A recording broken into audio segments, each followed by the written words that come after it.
부산진 믿음의 가족 여러분, 오늘도 주님의 말씀 안에서 배움과 성장이 있는 하루가 되시기를 바랍니다. 오늘 말씀은 사도행전 23장 12절에서 35절입니다. 날이 새매 유대인들이 당을 지어 맹세하되 바울을 죽이기 전에는 먹지도 아니하고 마시지도 아니하겠다 하고 이같이 동맹한 자가 40여 명이더라. 대제사장들과 장로들에게 가서 말하되 우리가 바울을 죽이기 전에는 아무것도 먹지 않기로 굳게 맹세하였으니 이제 너희는 그의 사실을 더 자세히 물어보려는 척하면서 공회와 함께 천부장에게 청하여 바울을 너희에게로 데리고 내려오게 하라. 우리는 그가 가까이 오기 전에 죽이기로 준비하였노라 하더니 바울의 생질이 그들이 매복하여 있담을 듣고 와서 영내에 들어가 바울에게 알린지라. 바울이 한 백부장을 청하여 이르되 이 청년을 천부장에게 인도하라. 그에게 무슨 할 말이 있다 하니 천부장에게 데리고 가서 이르되 죄수 바울이 나를 불러 이 청년이 당신께 할 말이 있다 하여 데리고 가기를 청하더이다 하매 천부장이 그의 손을 잡고 물러가서 조용히 묻되 내게 할 말이 무엇이냐. 대답하되 유대인들이 공모하기를 그들이 바울에 대하여 더 자세한 것을 묻기 위함이라 하고 내일 그를 데리고 공회로 내려오기를 당신께 청하자 하였으니 당신은 그들의 청함을 따르지 마옵소서. 그들 중에서 바울을 죽이기 전에는 먹지도 않고 마시지도 않기로 맹세한 자 40여 명이 그를 죽이려고 숨어서 지금 다 준비하고 당신의 허락만 기다리나이다 하니 이에 바울이 청년을 보내며 경계하되 이 일을 내게 알렸다고 아무에게도 이르지 말라 하고 백부장 둘을 불러 이르되 밤 제3시에 가이사랴까지 갈 보병 200명과 기병 70명과 창병 200명을 준비하라고 또 바울을 태워 총독 벨릭스에게 무사히 보내기 위하여 짐승을 준비하라 명하며 또 이 아래와 같이 편지하니 일렀으되 클라우디오 루시아는 총독 벨릭스 각하에게 문안하나이다. 이 사람이 유대인들에게 잡혀 죽게 된 것을 내가 로마 사람인 줄 들어 알고 군대를 거느리고 가서 구원하여다가 유대인들이 무슨 일로 그를 고발하는지 알고자 하여 그를 공회로 데리고 내려갔더니 고발하는 것이 그들의 율법 문제에 관한 것뿐이요 한 가지도 죽이거나 결박할 사유가 없음을 발견하였나이다. 그러나 이 사람을 해하려 하는 관계가 있다고 누가 내게 알려주기로 곧 당신께 보내며 또 고발하는 사람들도 당신 앞에서 그에 대하여 말하라 하였나이다 하였더라. 보병이 명을 받은 대로 밤에 바울을 데리고 안디바드리에 이르러 이튿날 기병으로 바울을 호송하게 하고 영내로 돌아가니라.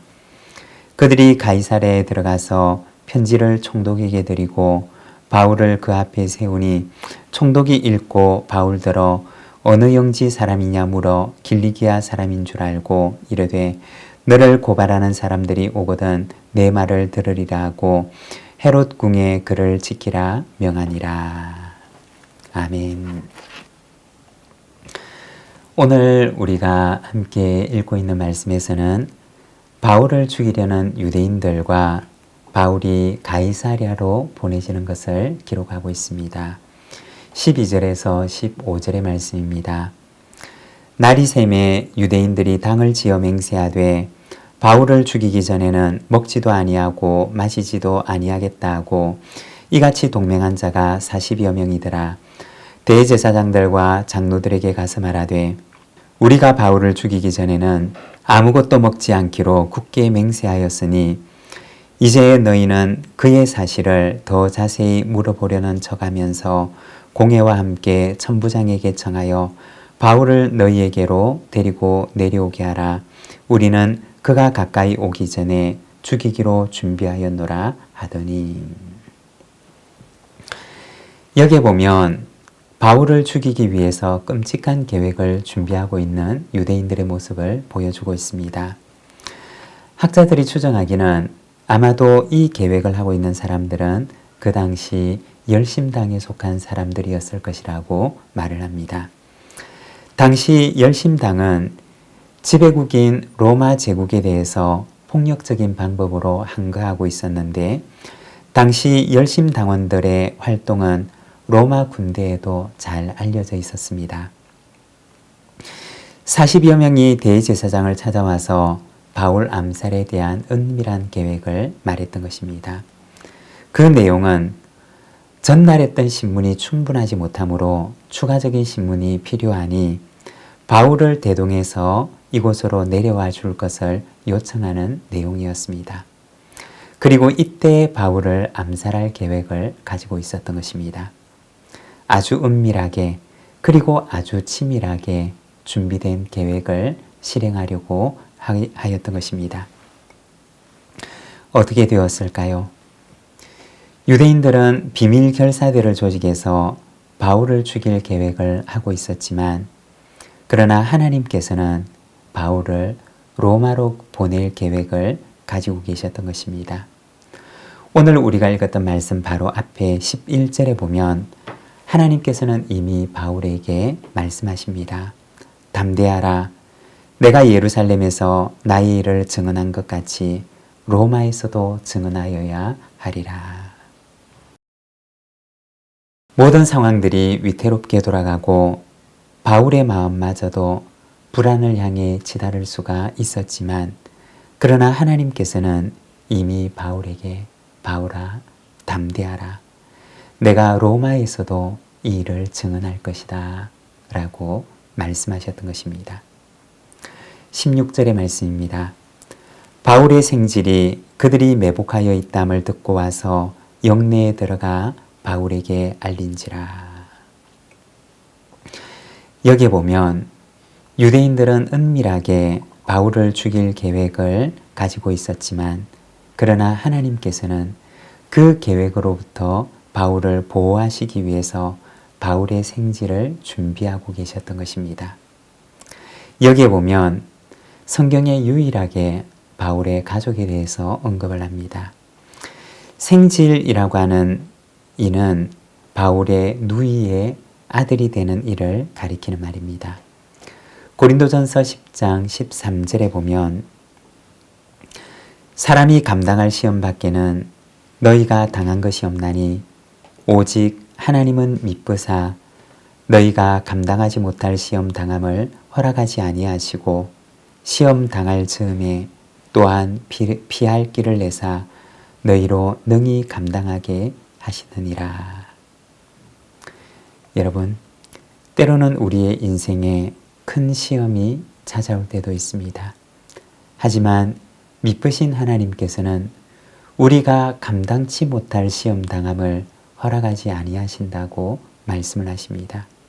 그리고 또한 우리에게 피할 길을 내셔서 시험을 감당케 하심을 말씀하십니다. 바울을 죽이려는 계획이 치밀하게 준비되고 있었지만 하나님께서는 바울의 생지를 통해서 피할 길을 준비하고 계셨던 것입니다. 여러분, 하나님의 그 사랑의 손길이 오늘 우리를 지키고 계심을 믿습니다. 33절에서 35절입니다. 그들이 가이사랴에 들어가서 편지를 총독에게 드리고 바울을 그 앞에 세우니 총독이 읽고 바울들어 어느 영지 사람이냐 물어 길리기아 사람인 줄 알고 이르되 너를 고발하는 사람들이 오거든 내 말을 들으리라 하고 헤롯 궁에 그를 지키라 명하니라. 바울을 죽이려는 계획을 피해서 바울은 총독이 있는 가이사랴로 이송이 됩니다. 그리고 당시 총독이었던 벨릭스가 있는 곳에서 구류의 몸으로 바울은 지내게 됩니다. 이곳에서 그는 얼마나 있었을까요? 뒤에 나오는 사도행전 24장 7절에 보면 바울은 이곳에서 2년을 보내게 됩니다. 이 시간은 어떤 시간이었을까요? 한편으로 보게 되면 유대인의 위협으로부터 그가 보호받는 시간이었습니다. 그리고 또 다른 한편으로는 구류의 몸으로 지내면서 마치 시간이 정지된 것 같은 기간을 그는 보내게 되었을 것입니다. 하지만 그럼에도 불구하고 시간은 더딜지라도 정확한 목적지를 향해서 진행하고 있었던 것입니다. 로마에서도 증언하여야 하리라고 하시는 주님의 말씀처럼 바울의 시간은 로마를 향해서 흘러가고 있었던 것입니다. 여러분, 우리의 시간도 때로는 하나님의 시간과 우리의 시간이 달라서 이것이 더디게 여겨질 때가 있을 수도 있습니다. 그러나 더딜지라도 분명한 것은 정확한 시간을 향하여서 이 시간들이 흘러간다는 것입니다. 주님의 시간에 주님의 뜻이 이루어지도록 정확한 방향을 향해서 흘러갑니다. 주님의 시간에 주님의 뜻이 이루어질 것을 믿고 기다리며 오늘도 온전한 믿음으로 살아가는 저와 여러분의 삶이 되시기를 바랍니다. 기도하겠습니다. 하나님 아버지, 은혜를 감사합니다. 오늘은 사도행전 말씀을 통하여서 구류의 몸이 되어서 기다리는 바울의 모습을 바라봅니다. 유대인들의 위협으로부터 주님께서 보호하시고 하나님, 정직이 된 것 같은 그 시간마저도 하나님의 정확한 시간을 향해 나아가고 있음을 우리가 말씀을 통하여 바라봅니다. 주님, 우리에게 때로는 시험이 닥칠지라도 우리가 감당치 못할 시험당함을 허락하지 아니하시고 또한 피할 길을 내사 능히 감당케 하시는 하나님께서 오늘도 우리의 삶을 주님의 선하신 뜻 가운데 인도하여 주시옵소서. 주님, 오늘도 우리에게 주님의 시간을 기다리는 믿음을 주셔서 주님의 시간이 우리에게 온전히 이루어지는 그날까지 온전한 믿음으로 하나님 앞에 나아갈 수 있도록 우리를 붙들어 주시옵소서. 이 하루를 주께 의탁합니다. 우리의 몸과 마음을 굳건하게 하여 주시옵소서. 예수님의 이름으로 기도드립니다. 아멘.